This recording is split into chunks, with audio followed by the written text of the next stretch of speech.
Hello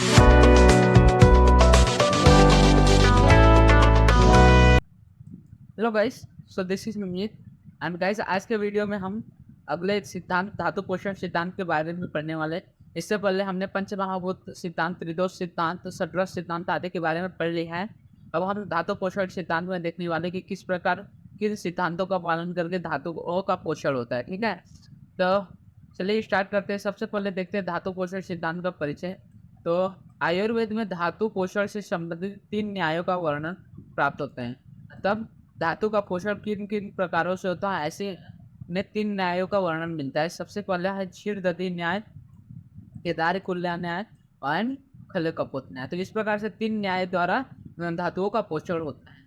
सबसे पहले हम देखते हैं क्षीरदधी न्याय, जिसे लॉ ऑफ ट्रांसफॉर्मेशन बोलते हैं।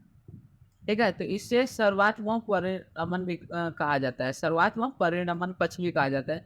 जिस प्रकार क्या होता है, दूध से सर्वात्मना दही, मतलब पूरा दूध दही में चेंज हो जाता है, ट्रांसफॉर्म हो जाता है। दही से नवनीत और नवनीत से घृत और घृत से घृतमंड उत्पन्न होता है। उसी प्रकार क्या होता है, पूर्व धातु से उत्तर धातु, मतलब रस से रक्त, रक्त से मांस, मांस से मेद, मेद से अस्थि, अस्थि से मज्जा और मज्जा से शुक्र। इस प्रकार उत्तर धातु की उत्पत्ति होती है।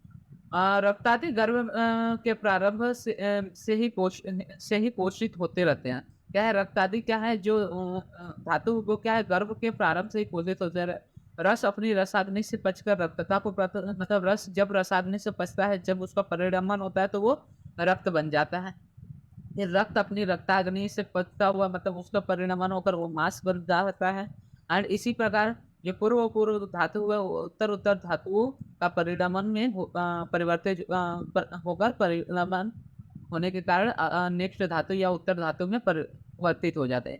इस यह धातु पोषण का एक पक्ष है, मतलब यह एक प्रकार का धातु पोषण न्याय है।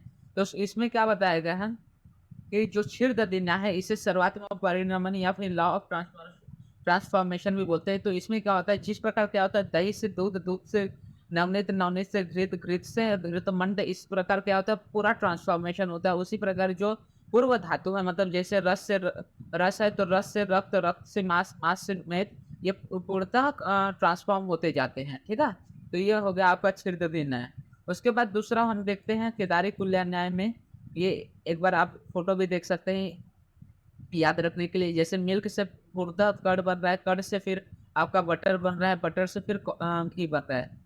तो इस प्रकार से क्या है, ये सर्वात्मक परिणमन पक्ष कहते हैं इसे। उसके बाद दूसरा न्याय देखते हैं केदारी कुल्ला न्याय। केदारी कुल्ला न्याय में जिस प्रकार खेत में सिंचित नाली, जिस प्रकार से खेत खेत को हम लोग केदारी बोलते हैं और नाली क्या है, कुल्य।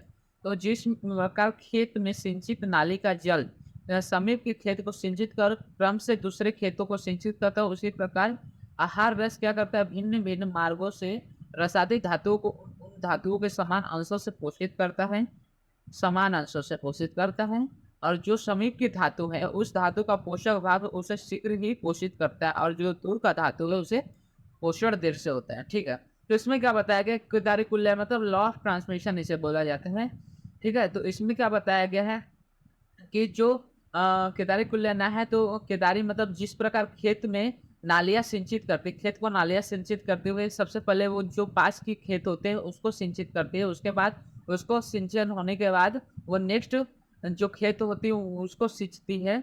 तो जो पास का खेत है उसका सिंचन पहले होता है, उसके बाद नेक्स्ट खेत का सिंचन होता है। उसी प्रकार जो शरीर है उसमें जो आहार रस है वो क्या करता है, भिन्न भिन्न मार्गों से रस आदि जो धातुओं का समान अंशों में पोषण करता है। और जो पास के धातु है, मतलब जो पास के धातु मतलब जो आहार रस के समीप धातु है उसका पोषण पहले होता है, और वही जो दूर के धातु का पोषण तो देर से होता है। ठीक है, उसके बाद हम देखते हैं आगे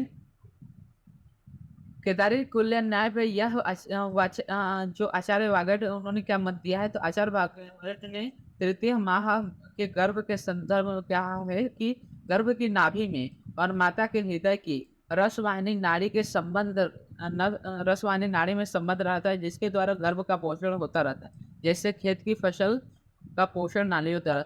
मतलब यही बोलना चाहते हैं कि जो गर्भ होता है, एम्ब्रियो होता है, and foetus foetus and the mothers are connected with each other through the umbilical cord और द रसवाहिनी नाड़ी एंड उसके द्वारा क्या होता है कि जो गर्भ होता है उसका पोषण होता रहता है, ठीक है।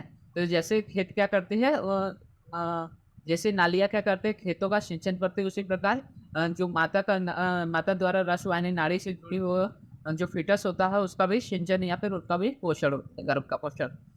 उसके बाद देखते हैं तीसरा न्याय खले कपोत न्याय, जिसको बोलते हैं लॉ ऑफ सेलेक्टिव नरिशमेंट।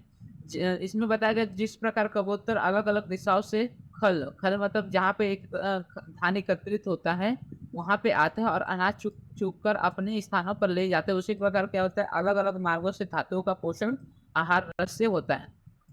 हाँ, इसमें क्या बताया गया कि जैसे एक जगह पे खल मतलब आहार दानों का एक ढेर है, वहाँ पे क्या करते हैं अलग-अलग मार्गों से कबूतर आकर छुप कर दाना अपने-अपने रास्ते में ले जाते हैं। उसी प्रकार क्या है आहार वैसे इस जगह पर रहता है और अनेक-अनेक मार्गों द्वारा जो धातु है उनका पोषण इन आहार रस द्वारा होता रहता है। ठीक है? इस प्रकार से 3 धातु पोषण न्याय दिए गए हैं, जो कि क्षीरदंडी न्याय, लॉ ऑफ ट्रांसफॉर्मेशन, केदारी-कुल्ल law of transmission and the खली-कपोत न्याय, that is the law of selective nourishment.